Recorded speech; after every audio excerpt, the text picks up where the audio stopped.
Stephen Jones, as I'll call him today, actually did something that universally, for most Cowboys fans, I can't say universally, most part of the same. Sorry, universally, I think was accepted, and the fact that they added a good football player in Anthony Barr today. You know what? Let's give them their flowers. I don't know if we can like Tiff's treats some pie. I know that is like sort of a pro dessert du jour maybe out at Nobu tonight. But yeah, I mean it's awesome and well deserving. The contract is great and all it checks all the boxes. It's low risk, high reward. It's a place where you don't need him right now. You're establishing an insurance policy. And so this is what we said to do at wide receiver 3 months ago. If you had done that, we'd be feeling better about that right now, or our offensive tackle or kicker. But I love this. There was a lot of smoke around here. So it does kind of feel like, you know what, Ross is her lobster. They finally kissed. You know what I mean? We've been waiting on this for a long time. All right, so with the Anthony Barr thing, we'll come back to the wide receiver thing, but with the Anthony Barr thing, what do you envision his role being? Because, I mean, we talk about it, and some folks have talked about it as depth, but I've looked at it and I've said, this feels kind of like adding to the top end of your position group, which doesn't typically happen in camp. How do you envision his role looking? I certainly think, he's I think he's a point of depth in two really general ways. He's obviously a point of depth at linebacker, which you need because Micah is this unicorn that floats around. And so, we've long been saying, what happens if Micah's rushing the passer? What happens if Micah's not there? You gotta prepare for any and all situation. And I do think he also adds a point of depth, to your pass rushing group, right? We still haven't seen anybody evolve, and it's still really early, but opposite of Tank. I know we're also really, hopeful about Sam Williams. Dante Fowler's name hasn't really popped that much quite yet.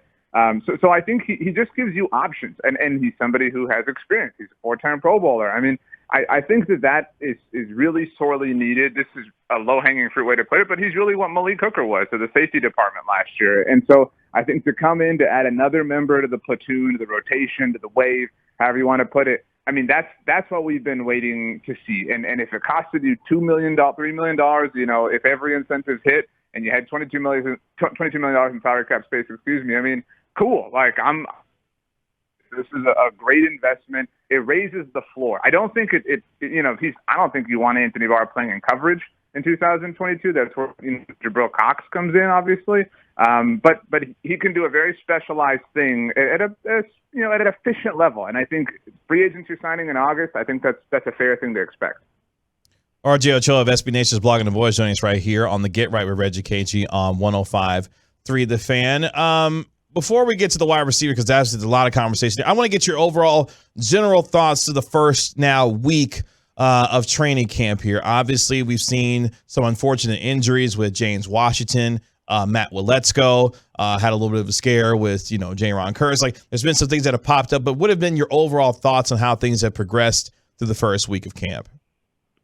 I think a lot of people have referred to this roster as being very top-heavy. It has a lot of superstars, and it will need them to play very well, right? And some of those are slight contingencies, if CeeDee Lamb elevates, and if Micah Parsons and Trayvon can do it again. And I think as far as the top, we've seen, as much as you can, obviously, to this point, we've seen all those things look the way they're supposed to look. Dak has looked the way he's supposed to look. CeeDee, Micah, Trayvon, even Tank, Dalton Schultz, all those things are clicking in the ways you want to see.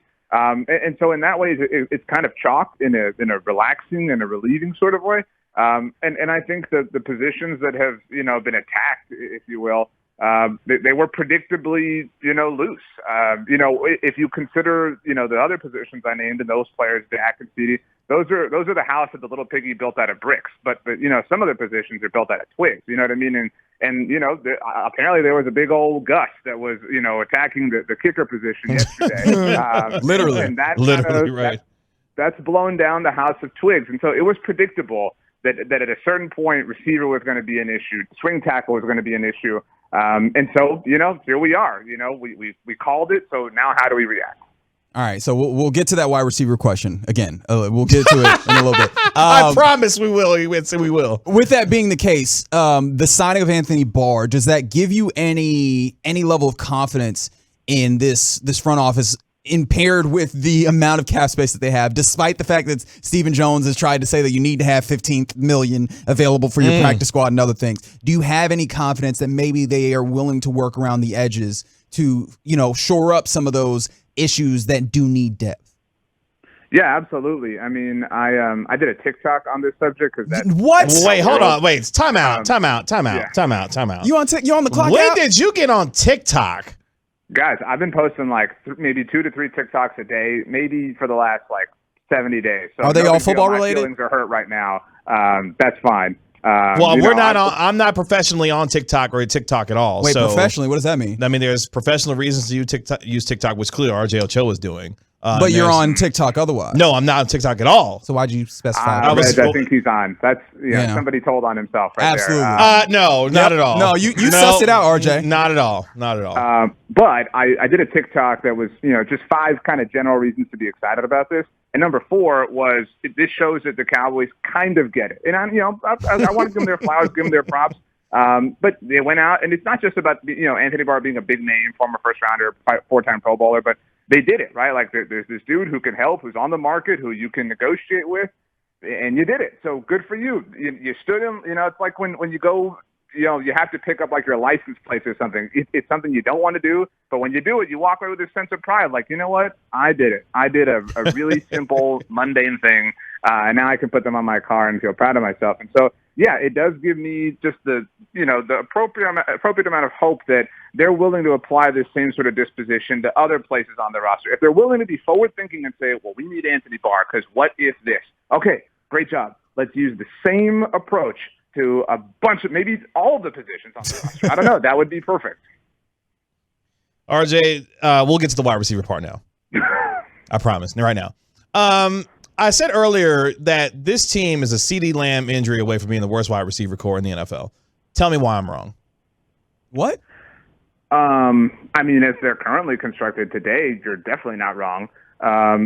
And I think, if even when Michael Gallup's back, I don't know that that's the most outlandish claim. I think maybe like, if you take CD away and Gallup is healthy, I think they'll probably rather have them than a couple of teams like New England or the Giants or, whatever. But I do think that CD, that there are so many, I don't know if you guys are community fans. I love, there's an episode where there's like all these timelines. It's the remedial chaos theory. That is the best episode of that show. Yeah, it's amazing. And there's so many like alternate timelines existing here based on so many different, would-be injuries or disasters. And CD maybe represents the biggest fork in the road. If he's awesome, if he's an alpha, if he's amazing, boom, number 1 offense, Kellen's God mode, Super Saiyan, and McCarthy is, just, this silver-haired fox now. I mean, everything's awesome. But if he's not, if CD's not, that is, well, now what's the problem? You have no receiver you can count on, at least early on. Can Gallup elevate you? Can he be your Batman, and CD's now delegated to Robin? Is Dak, not succeeding in that hypothetical? Is the offense not succeeding? Is the defense not doing its amazing thing? Then are you winning these like 10-7 games? What's going on? So CD really can send this whole thing in 2 completely, totally different directions. Of non-Dak people, he might be the most important player on the team.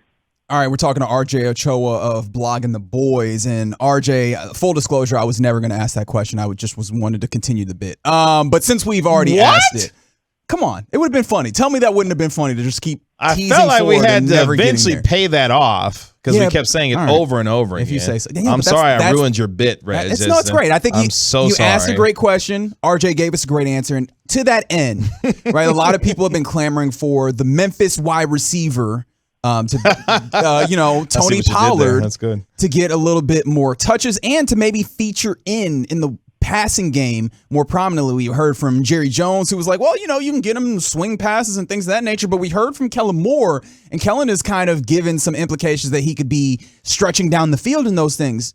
How do you actually see this guy being deployed, and do you trust Kellen Moore to actually utilize him as we've gone through many an offseason, expecting him to get utilized and then seeing him kind of relegated? I think those are 2 questions. By the way, you can't say relegated when we're talking about Manchester United. Like, still, that's not an issue. It's not an issue. I know, but still, your mind goes a certain place. But anyway, I think those 2 questions are really the same thing. How do you see him being utilized, and do you trust Kellen Moore? we sit here and we moan and we groan about how Tony Pollard has not been used for his entire Dallas Cowboys career. That completely, totally, 100% runs parallel with Kellen Moore's time as offensive coordinator. And I'm not like sitting here like, let's bag on Kellen, but he probably gets the least amount of blood on his hands for Tony Pollard. I'm not saying he doesn't get any, but there's mountains of data to support how Tony Pollard, should be utilized more and, in the slot and just as a receiver, like do whatever you want with him, just get the ball in his hands. And every year, we see the same things, from the tennis courts in Oxnard. Kellen Moore, yeah, I totally believe, yeah, we're going to do it. We're going to put them both on the field at the same time. We're going to run some 21 personnel stuff. And yeah, they'll do it, for a couple of games, and then they'll get comfy or they'll have to, kind of chill back and it'll fade. And so I don't trust that, if I'm being totally honest. I'm really nervous that Tony Pollard is going to be like the fantasy football darling of 2023, and everyone's going to be like, this dude was on the Cowboys? Like, what, how why weren't they using him like this? So I really am terrified of that hypothetical. I do think I've decided that, the Tony Pollard issue or subject is in the same box as the Ring of Honor. Like, the more we ask, the more we talk, the more we moan and groan, it just is pushing it further and further away from reality.